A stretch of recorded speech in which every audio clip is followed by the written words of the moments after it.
کہ ہم جس دین سے تعلق رکھتے ہیں وہ عظیم دین ہے کہ اس دین نے عبادت کے معاملے میں بھی غیروں کی نقل کو پسند نہیں فرمایا۔ اس کی چند مثالیں میں آپ کو دوں، بات سمجھ میں آئے گی۔ رسول اللہ صلی اللہ علیہ وسلم نے سحری سے متعلق امت کو ترغیب دی روزوں میں، فرمایا تسحروا، اے میری امت اپنے روزے سحری کے ذریعے کیا کرو، اس لیے کہ اللہ نے سحری میں خیر و برکت رکھی ہے۔ سوال یہ ہے کہ نبی علیہ السلام نے اپنی امت کو روزہ سحری کے ذریعے کرنے کی ترغیب کیوں دی؟ اس لیے کہ یہودی قوم روزے رکھتی تھی بغیر سحری کے۔ نبی علیہ السلام کو فکر ہوئی کہیں میری امت بھی رات میں خوب کھا کر بغیر سحری کے روزہ رکھے گی تو پھر اس روزے کے عمل میں اس میں اور یہودیوں کے اندر مشابہت پیدا ہوگی، اور نبی نے عبادت کے معاملے میں بھی غیروں سے مشابہت کو پسند نہیں فرمایا، فوراً حکم دیا کہ لوگوں اپنے روزے سحری کے ذریعے کیا کرو۔ عاشورہ کا روزہ تھا، نبی علیہ السلام جب تک مکے میں تھے عاشورہ کا روزہ صرف 10 تاریخ کا بڑے اہتمام سے رکھا کرتے تھے۔ جب اللہ کے نبی علیہ السلام ہجرت فرما کر مدینہ المنورہ آئے، آپ نے عاشورہ کی تاریخ میں روزہ رکھا، 10 تاریخ کا ایک ہی دن، تو اللہ کے نبی کو پتا چلا کہ اس دن یہودی بھی روزہ رکھتے ہیں۔ تو نبی علیہ السلام نے یہودیوں کو بلا کر پوچھا کہ بھئی آج کے دن روزہ تم کیوں رکھتے ہو؟ یہودیوں نے کہا کہ اس لیے کہ اللہ تعالیٰ نے آج کے دن میں ہمیں ہمارے بدترین دشمن فرعون سے نجات عطا فرمائی، اس خوشی اور مسرت میں ہم روزہ رکھتے ہیں۔ اب پتہ چلا کہ یہودی بھی روزہ رکھتے ہیں، اب مسلمان بھی روزہ رکھتے تھے، تو نبی علیہ السلام کو اندیشہ ہوا کہ کہیں لیول پلینگ فیلڈ نہ ہو جائے، اس لیے فوراً نبی علیہ السلام نے فرمایا آئندہ سال اگر میں بقید حیات رہا تو ایک دن کا روزہ پہلے کا یا ایک دن کا روزہ بعد کا اس کے ساتھ ملا کر رکھوں گا، تاکہ دنیا کو پتہ چلے کہ یہودی ایک دن کا روزہ رکھتے ہیں، مسلمان 2 دن کا یا 3 دن کا روزہ رکھتے ہیں۔ اللہ کے نبی نے عبادت کے معاملے میں غیروں کے ساتھ مشابہت اور نقل کو پسند نہیں فرمایا۔ جہاں جہاں مشابہت اور نقل پیدا ہوتی تھی اللہ کے نبی نے فوراً اس کو تبدیل فرما دیا۔ دین اسلام نے 3 وقتوں میں اپنے ماننے والوں کو عبادت سے منع فرمایا، ایک فجر کی نماز کے بعد، دوسرا دوپہر کے وقت عین ظہر کے وقت، اور تیسرا مغرب سے پہلے غروب آفتاب کے وقت۔ اللہ تعالیٰ نے فرمایا کہ مسلمانوں اس وقت عبادت مت کرو۔ فجر کی نماز کا وقت ختم ہونے کے 20 منٹ تک کا جو وقت ہے وہ مکروہ وقت ہے، پھر اس کے بعد مکروہ وقت ختم ہوتا ہے، اب حکم ہے کہ جس نے نماز نہیں پڑھی اب وہ نماز پڑھ سکتا ہے، کچھ بھی کر سکتا ہے۔ بالکل ظہر کے وقت میں جب سورج سر پر ہوتا ہے اس وقت بھی عبادت کرنے سے، نفل پڑھنے سے، نماز پڑھنے سے منع کیا گیا۔ اسی طرح سورج غروب ہونے کے موقع پر بھی عبادت کرنے سے منع کیا گیا۔ سوال یہ ہے کہ ان 3 وقتوں میں اسلام نے عبادت سے کیوں منع فرمایا؟ اس کی وجہ یہ ہے کہ یہی وہ 3 وقت ہیں جس میں مختلف مشرکین، مختلف بے دین قسم کے لوگ سورج کی پوجا کرتے ہیں، آگ کی پوجا کرتے ہیں، اور نبی علیہ السلام کو اندیشہ پیدا ہوا کہ اگر مسلمان بھی ان وقتوں میں نماز پڑھنے لگے تو کوئی غیر مسلم اگر گزرے گا تو وہ یہی سمجھے گا جس طرح ہمارے اپنے لوگ سورج کی پوجا کرتے ہیں ان موقعوں پر، اسی طرح یہ مسلمان بھی سورج کی پوجا کر رہا ہے۔ نبی علیہ السلام نے مسلمانوں کو اس مشابہت سے بچانے کے لیے ان 3 وقتوں میں عبادت سے منع فرمایا۔ ہم اس دین سے تعلق رکھتے ہیں جو دین عبادت کے معاملے میں غیروں سے مشابہت کو پسند نہیں کرتا، وہ دین اپنے بقیہ معاملات میں غیروں کی مشابہت کو کہاں پسند کرے گا؟ اور آج ہماری تباہی کی بنیادی سبب یہ ہے کہ ہم نے نبی علیہ السلام کی سنت، آپ کی تعلیم، آپ کا طور و طریق جو دنیا و آخرت میں ہماری کامیابی و کامرانی کے لیے بہت کافی تھا، ہم نے اپنے نبی کے طریقوں کو، آپ کے طرز زندگی کو ہٹا کر بازو میں رکھا، غیروں کے جتنے طریقے تھے ان تمام طریقوں کو اپنی زندگی میں اڈاپٹ کر لیا۔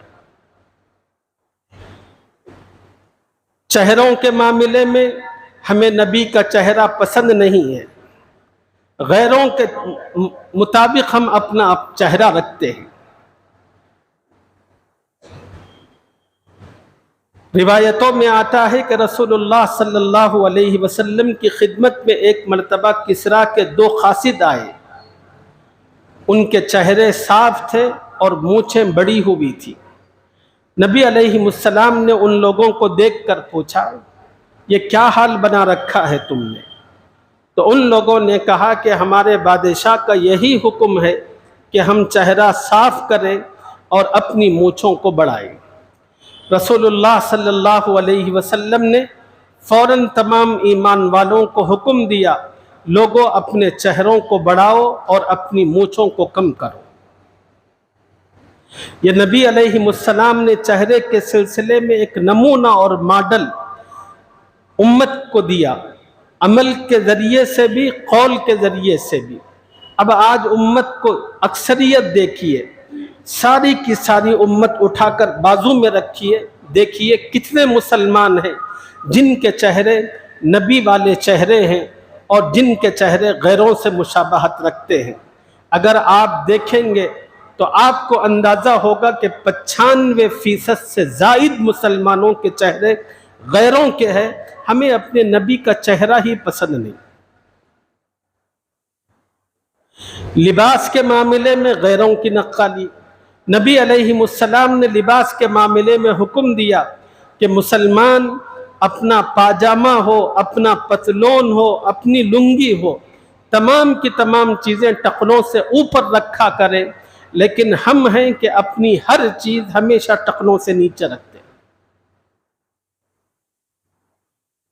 نبی علیہ السلام نے حدیث میں صاف اور واضح فرمایا کہ جس کا ازار ٹخنوں سے نیچے ہوگا وہ جہنم میں جائے گا۔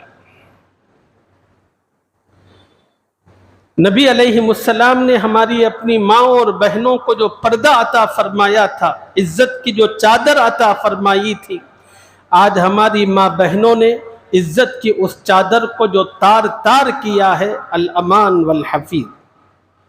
حضور اکرم صلی اللہ علیہ وسلم نے ایک حدیث پاک میں ارشاد فرمایا، ان قریب ایک زمانہ ایسا آئے گا کہ عورتیں کپڑے پہنے ہوئے بھی ہوں گی اور ننگی بھی ہوں گی۔